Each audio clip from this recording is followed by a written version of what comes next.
Bonjour, bienvenue dans cette émission consacrée à la validité des traités internationaux. L'objectif pédagogique de cette émission est de faire en sorte que, à la fin, vous soyez à mesure d'expliquer les conditions de validité d'un traité international. Et aborder la question de la validité des traités revient à examiner les conditions qui tiennent à l'authenticité du consentement ainsi qu'à la légitimité du contenu du traité. S'agissant de l'authenticité du consentement, cette notion renvoie à vérifier l'existence du consentement express et l'absence de vice de consentement. Pour ce qui est de la légitimité du contenu du traité, il faut absolument se rassurer sur le contenu du traité est conforme aux dispositions du traité. Il faut se rassurer sur les dispositions du traité sont conformes aux normes impératives du droit international général. Et il faut noter que le consentement à être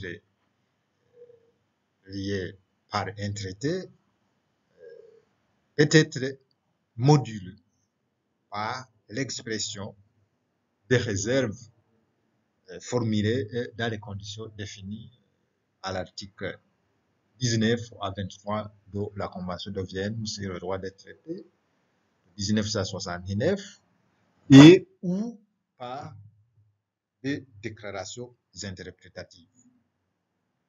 De même, un traité est nul s'il est prouvé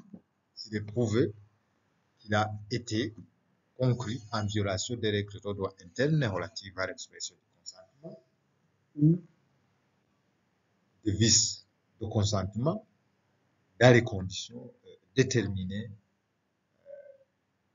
dans les articles 46 à 52 de la Convention de Vienne sur le droit de traité de 1969, ou s'il est prouvé qu'il y contient des dispositions en conflit avec les normes de jus cogens. Cet apprentissage est ponctué par un forum de discussion et des exposés. Le forum de discussion sur la raison d'être des réserves et déclarations interprétatives sera ouvert pour permettre aux participants à cette leçon d'échanger quelques vues sur pourquoi les États peuvent recourir aux réserves ou aux déclarations interprétatives. De même, il est prévu des exposés sur le régime des réserves et déclarations interprétatives, d'une part, et sur les normes de jus cogens et les expressions voisines, d'autre part. Cela nous amène ainsi à la leçon sur les procédures connexes à l'entrée en vigueur des traités que nous allons examiner la semaine prochaine.